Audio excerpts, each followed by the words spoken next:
कुमाऊं दौरे पर निकले कांग्रेस के प्रदेश अध्यक्ष करण मेहरा जसपुर में विधायक आदेश चौहान के निवास पर पहुंचे, जहां कांग्रेसियों ने कांग्रेस के प्रदेश अध्यक्ष करण मेहरा का विधायक आदेश चौहान एवं कांग्रेसी कार्यकर्ताओं का फूल माला पहनाकर स्वागत किया।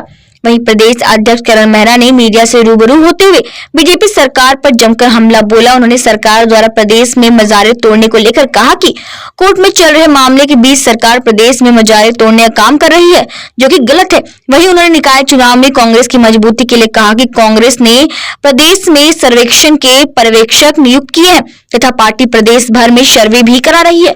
वहीं उन्होंने कहा कि अब मोदी मैजिक खत्म हो रहा है, जिसका उदाहरण कर्नाटक का चुनाव है। कर्नाटक में कांग्रेस सरकार बनाने जा रही है। उत्तराखंड की जनता भी भाजपा की दोहरी राजनीति, महंगाई, भ्रष्टाचार से तंग आ चुकी है। कहा कि प्रदेश में भाजपा द्वारा ही लॉयल ऑर्डर्स क्यों तोड़ा जा रहा है, भ्रष्टाचारी को जन्म दिया जा रहा है। जिस मामले में देखो उसमें ही भाजपा ही नजर आ रहे हैं। यहाँ तक कि भाजपा को मधुमक्खी के छत्ते की संज्ञा भी दे डाली। जसपुर से प्रदीप श्रीवास्तव की रिपोर्ट। आगे की रणनीति जो हमारे किसानों को लेकर बननी है, उसमें हम लोग आज विचार विमर्श कर रहे हैं। हम लोग पर्यवेक्षक नियुक्त किए हैं और हमारी एक सर्वे भी पार्टी करा रही है। उसके आधार पर जो हम लोग को बेहतर लगेगा वो करेंगे। तो अफसोस दिवस मना रही है और हमने उनका जिस 100 दिन पूरे हुए थे उस दिन भी मैंने एक प्रेस की थी, जिसमें तमाम मुद्दे, Ankita murder case, miss handling, VIP, भर्ती घोटाले, जिसमें सफ़ेद पोस्ट नेता का नाम अभी तक छिपा हुआ है, केदारनाथ की यात्रा में लोगों की मृत्यु, जोशीमठ का क्षय और लॉ एंड ऑर्डर से संबंधित सभी विषयों को हमने जोर शोर से उठाया है। और बीजेपी के मंत्री सड़कों में जिस तरीके से लोगों को पीट रहे हैं, ये उनके जो ओवर मैंडेट पब्लिक ने उनको दिया है, उसका नतीजा है कि बीजेपी अराजक हो गई है, निरंकुश हो गई है। जो संविधान को मानने वाली पार्टी हैं और हम चाहते हैं संविधान में जो प्रदत्त अधिकार है, जो कर्तव्य है, उनका निर्वहन व्यक्ति भी करे और सरकारें भी करें। लेकिन हो ये रहा है कि सबको समदृष्टि से देखने की ज़रूरत है, क्योंकि ये मधुमक्खी के छत्ते में हाथ डालने वाली जैसी बात है। क्योंकि मेरे धर्म में, मैं सनातन धर्म का पालन करता हूँ, हमारे यहाँ वानप्रस्थ जो पथ आश्रम का पद्धति है, वानप्रस्थ आश्रम की, वो लागू है। हमारे यहाँ पुराने जो ऋषि मुनि थे, वो लोग जंगलों में तपस्या करने गए, वहीं उनके मठ और मंदिर बने हुए हैं।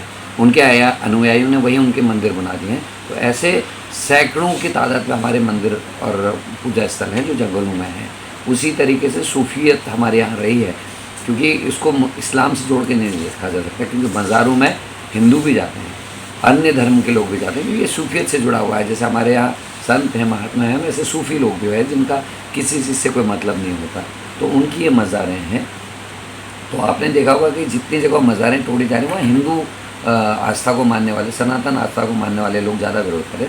मैंने सरकार से अपील की थी आप लोगों के माध्यम से कि जो 50-60 वर्ष से पुराने या 100 वर्ष से पुराने जो ऐसे मंदिर और धर्म स्थल हैं, चाहे वो किसी भी धर्म के हैं, उनको रेगुलराइज किया जाए, उनका मैपिंग की जाए, ताकि और उसके आगे कोई इस तरीके का अतिक्रमण ना हो। उसको रोकने के लिए कठिन और मजबूत कानून बनाए जाएँ।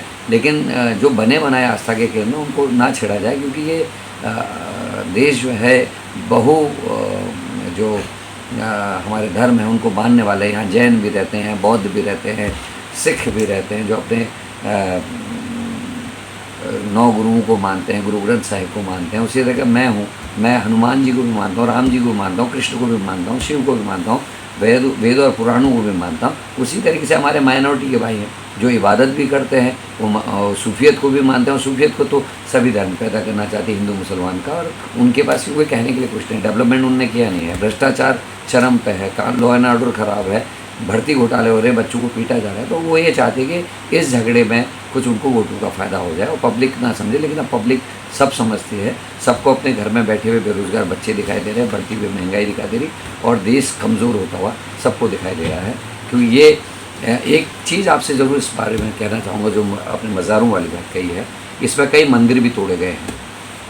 और दूसरा, सरकार कटघरे में खड़ी होगी, क्योंकि कोर्ट में मामला चल रहा, उस बीच में चीज़ें तोड़ी गई हैं, जो अपने आप में समझने वाली बात है। और 2009 में जो एफिडेविट सरकार ने कोर्ट को दिया था कि हम सारे अतिक्रमण जो धर्म के नाम पे उनको तोड़ चुके हैं, जब सारे तोड़ने के एफिडेविट दे चुके हैं, तो अब ये जिनको तोड़ रहे हैं जो पुराने हैं, मतलब उस एफिडेविट से पुराने हैं, इसका मतलब सरकार ने पहले इनको क्लीन चिट दी। तो आज सरकार ये कैसे कह रही है कि ये अवैध है? बनेगी बीजेपी कुशासन से लोग परेशान हैं। लेकिन एक चिंता का विषय है कि बीजेपी लोकतंत्र की मजाक उड़ाती है कि वो लड़ती है, क्योंकि 9-10 वर्ष के कार्यकाल में 9 से ज़्यादा चुनी हुई सरकारें पब्लिक की बीजेपी गिराकर अपनी सरकारें बना चुकी है।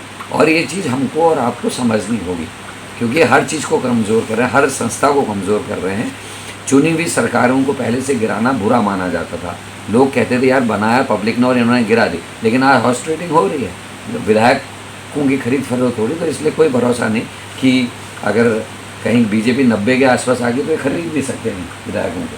तो इसलिए हम बहुत ज़्यादा उत्साहित भी नहीं हैं, क्योंकि इस समय हिंदू मुसलमान के नैरेटिव में किसी को भी गलत और सही कुछ भी नहीं दिखाई देगा। पहले जैसे नहीं है। सोशल मीडिया इस बात का गवाह है कि पहले से मोदी जी के खिलाफ बोलते हुए या लिखते हुए लोग नहीं दिखाई देते थे। अब नौजवान और नवयुवतियों के बयान या जो लेख आ रहे हैं उस पर कहीं ना कहीं विरोध भी दिखाई देता है। और क्यों हो भी क्यों, अग्निपथ जो योजना, अग्निवीर जो योजना बनी है, इससे हमारी फ़ौज कमज़ोर हुई है, हमारा इकनॉमी डाउन हुई है, आपका डॉलर जो है बहुत ऊपर चले गया, 80 रुपये के आसपास चले गया है, रुपया कमज़ोर हुआ है। और ख़ुद मोदी जी कहते थे जब जब रुपया गिरता है तब तक सरकार की और भारत की जो है इमेज गिरती है। तो आज क्या हो रहा है, महंगाई के लेकर वो बड़ी बड़ी बातें करते वो ख़त्म है। बुलेट ट्रेन को लोग ढूंढ रहे हैं, स्मार्ट सिटीज़ को लोग ढूंढ रहे हैं, लेकिन कुछ भी नहीं मिल रहा है। तो मोदी जी के नए जुमले अब उतना कामयाब नहीं हैं। हाँ, एक भक्तों की श्रेणी उन्होंने ज़रूर बना ली है, जिनको अभी कुछ नहीं दिखाई दे रहा है। 2024 बहुत अच्छा चुनाव लड़ेंगे